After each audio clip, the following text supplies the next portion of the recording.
Très bien. Alors, pourquoi j'ai écrit ce livre?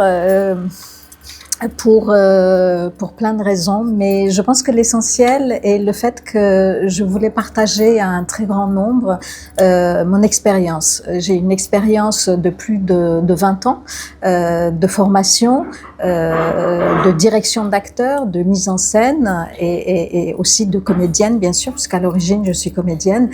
Et j'ai formé pas mal de comédiens, j'ai fait des stages sur 2 mois, des stages intensifs, une immersion totale sur les fondamentaux du jeu de l'acteur. Donc j'ai travaillé avec plusieurs centaines de comédiens et il est arrivé un moment où je me suis dit que je voulais vraiment partager cette expérience avec un très grand nombre. Et donc j'ai trouvé cette solution, c'est d'écrire un livre sur le jeu de l'acteur, sur le perfectionnement du jeu de l'acteur. Donc ça s'appelle l'acteur face à son jeu. Plaisir, voilà, donc ce que ça a donné.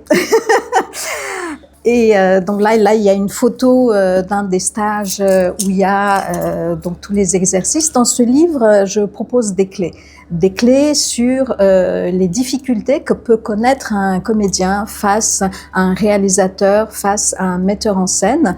Et ce sont des difficultés que je connais bien puisque j'ai traversé toutes ces difficultés et j'ai essayé de trouver des solutions. Donc j'en ai trouvé pas mal. Donc ce sont des clés qui se retrouvent dans ce livre, qui peuvent servir à chaque instant d'une carrière, de la carrière de n'importe quel comédien ou comédienne. Oui, non, mais c'est très intéressant comme approche et ça me rappelle mon éditeur Éric Martini qui, lorsqu'il a lu le manuscrit, m'a dit mais enfin, je ne savais pas du tout qu'il y avait autant de travail à fournir pour un comédien pour arriver à jouer un personnage. Alors pour moi, tout part du corps. Or, en France, on est très intellectuel, on aborde tout dans la réflexion et après on se dit bon bah ça va rentrer dans le corps. Or pour moi l'approche est totalement différente.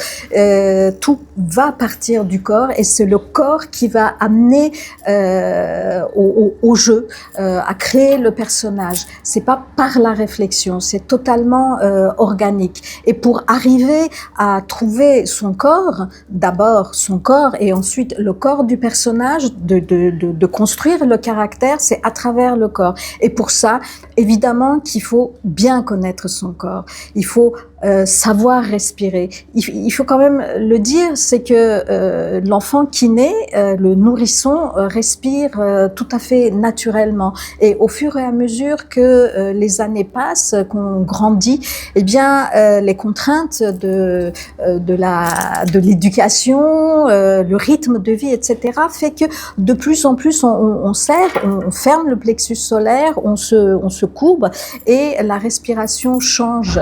Et cette respiration qui change déforme totalement notre façon d'être, notre façon de voir. Donc il faut vraiment reconquérir cette respiration naturelle et une fois qu'on l'a reconquis, on se sent un peu mieux dans le corps et petit à petit on peut aller exploiter d'autres choses pour enfin arriver à trouver un personnage. Tout à l'heure on parlait de la rapidité. Là on est plutôt dans le temps. Pas tout à fait la même chose. Oui, alors pour arriver à la rapidité, il faut un travail en amont. Et là, c'est ce travail que je propose aussi dans ce livre, qui en fait n'est pas une méthode. Je ne veux pas appeler ce travail une méthode parce que les méthodes, c'est scientifique, c'est mathématique, ce sont des schémas qui doivent s'adapter. Alors que ce que moi je pense que, étant donné que nous sommes chacun uniques et que l'acteur doit à chaque fois s'adapter à la situation, au personnage, etc., ce que je propose est une discipline. Alors une discipline de travail pour l'acteur, quelque chose qui en France est très très peu connu. On connaît la discipline du danseur qui fait sa barre avant d'attaquer la chorégraphie, ou du musicien qui fait ses gammes avant avant d'attaquer la partition, ou le chanteur qui fait ses vocalises avant d'attaquer le chant, eh bien l'acteur a aussi une discipline à respecter. Cette discipline est encore plus difficile pour lui parce qu'il n'a qu'un seul instrument, c'est lui-même, c'est son corps, c'est sa voix. Donc lorsqu'on traverse toute cette processus tout ce processus de travail que je propose dans le livre, on arrive à un état où on peut à chaque instant, sur un claquement de doigts, changer d'émotion, de sentiment, d'attitude. Donc tout peut changer très très vite, aussi bien le corps que la voix, que les sentiments. Tout à fait, c'est le corps qui emmène le personnage, c'est le corps qui emmène la voix du personnage, et c'est le corps qui emmène l'attitude du personnage, la gestuelle du personnage, tout vraiment part du corps. Et oui, on peut le comparer à la danse parce que c'est une discipline de rigueur, c'est aussi une hygiène de vie qui est absolument indispensable pour un comédien, pour être performant, pour être en éveil, pour pouvoir vraiment être efficace.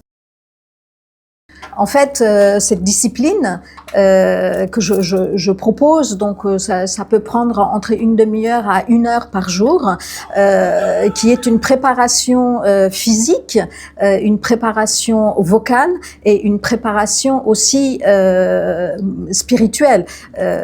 Et c'est avec cette préparation-là qu'on peut commencer à travailler sur le personnage, sur la construction du personnage, sur le texte, etc. Évidemment, lorsque on arrive sur un plateau et en sortant du métro et qu'on écrase la cigarette juste avant d'arriver, on peut pas donner la même chose que la personne qui s'est préparée un peu avant de venir et qui s'est concentrée et qui dirige la répétition dans un esprit totalement ouvert à ce qu'on va lui demander de faire.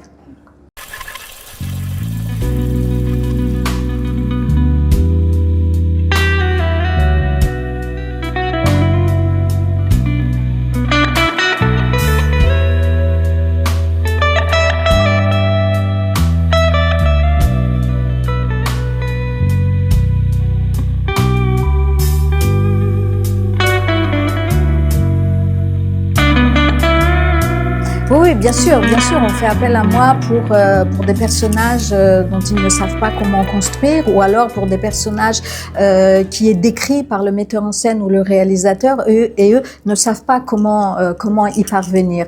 Et bien pour ça, il y a des exercices, et ce sont des exercices au départ techniques, qui prépare le comédien à vraiment maîtriser son outil. Et une fois que cet outil est maîtrisé par la technique, on va se libérer de tout ça et arriver à trouver le personnage dans une improvisation qui vous emmène dans un lieu totalement ouvert à l'imagination et à l'invention. Et c'est ça qui est important. L'inventivité et l'audace du comédien ne peut être nourrie qu'avec la technique du départ.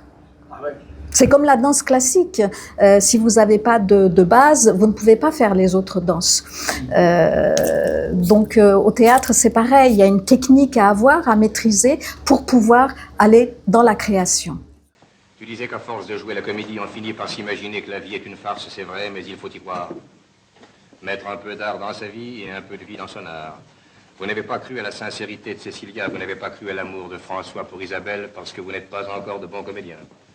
Et que vous ne croyez pas à la sincérité de Rodrigue. C'est vrai que la technique au cinéma est totalement différente par rapport à la technique du théâtre, mais le jeu de l'acteur ne change pas vraiment. Enfin, je vais dire au niveau de la préparation. La préparation ne change pas. Il faut avoir exactement la même discipline et aussi c'est la même construction de personnages, même si au cinéma on va pas de A à Z, mais on tourne des scènes pas continues continue, mais l'esprit est là, c'est-à-dire qu'il y a un personnage qui doit évoluer de A à Z.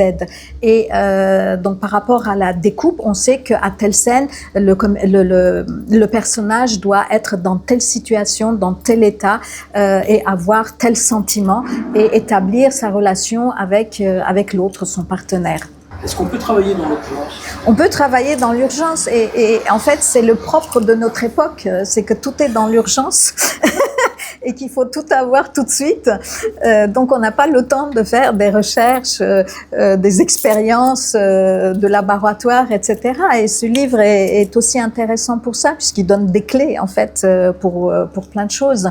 Il est intéressant aussi de travailler bien sûr dans l'urgence parce que ça motive, c'est de l'adrénaline en plus. Mais 15 jours pour construire un personnage, c'est pas court, hein, c'est pas mal. Dans la mesure où on travaille tous les jours, qu'on y réfléchit, qu'on se prépare aussi bien corporellement que vocalement, on peut y arriver bien sûr en 15 jours. Moi, il y a des comédiens qui m'appellent la veille pour me dire demain matin il faut que je passe un casting, j'ai 4 pages, comment on fait?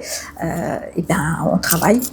Il n'y a pas de honte, dis-moi, d'en venir à cette débauche-là, de te précipiter dans des dépenses effroyables et de faire une honteuse dissipation du bien que tes parents t'ont amassé avec tant de Ne sueur. rougissez-vous point de déshonorer votre condition par les commerces que vous faites? Mais c'est ça qui est intéressant. Si on remonte à Harpagon, c'est qu'il faut qu'on apporte quelque chose de différent, quelque chose de nouveau. Sinon, c'est pas intéressant de remonter comme ça a été fait jusqu'à maintenant et par des grands acteurs. C'est ça qui pour moi est intéressant, c'est cette recherche de la différence. Qu'est-ce qu'on peut apporter de différent ou de plus? Et chaque comédien a cette possibilité, a ce talent de le faire. Il faut juste savoir pourquoi on le fait. Pourquoi est-ce qu'on va jouer Harpagon, qu'est-ce qu'on a à dire à travers ce personnage, qu'est-ce qu'on a à dire à notre époque. De quoi a besoin vraiment le comédien? C'est d'abord avoir une belle attitude et de connaître son corps et de pouvoir utiliser son corps avec aisance pour pouvoir en parler. Je veux dire par là qu'il faut trouver le langage du corps avant de trouver le langage par rapport à un texte. Et c'est ce langage du corps qui va aussi amener le caractère de la voix. Donc il y a un travail sur la colonne vertébrale, il y a un travail sur le bas du dos, il y a un travail sur l'ouverture du plexus solaire, il y a un travail sur les organes qui font partie du bas du corps, donc au niveau de la respiration, d'où part la respiration, la colonne d'air, enfin tout ça pour mieux se sentir et pour avoir suffisamment d'aisance pour ne pas penser à son corps, pour ne pas penser à sa voix. Tout ça doit être bien digéré pour pouvoir penser au travail du personnage. Comment dire?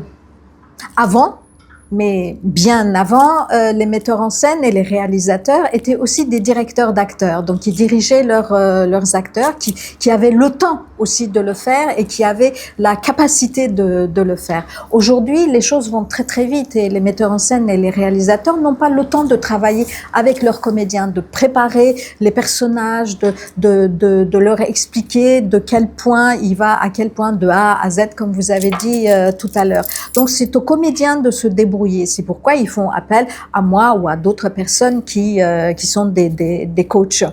Et les metteurs en scène et les réalisateurs ont du mal à accepter ça. Ils pensent que le coach va leur voler leur bébé.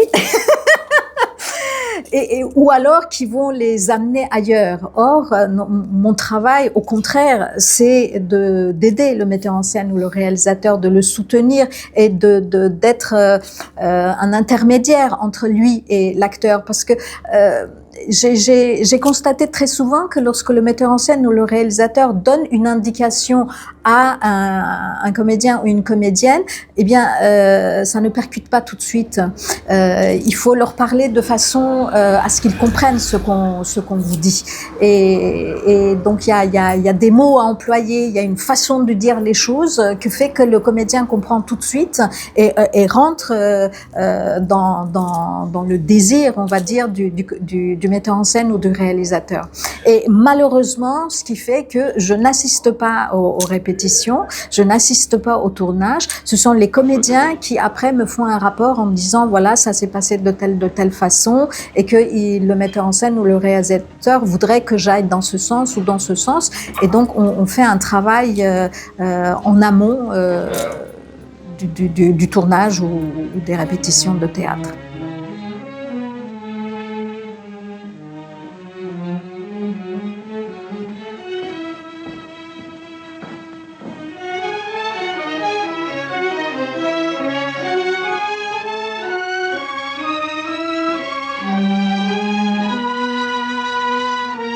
Évidemment, s'il vient me voir, c'est parce qu'il n'y arrive pas. Mais en travaillant ensemble et en voyant d'où vient la difficulté, pourquoi il n'y arrive pas et où est-ce qu'il doit arriver, ben, on peut trouver des solutions. Et s'il n'arrive pas à sauter l'obstacle, eh ben, on peut toujours le contourner. C'est-à-dire, il faut des exemples bien précis. Et là, dans ce livre, il y a beaucoup de clés.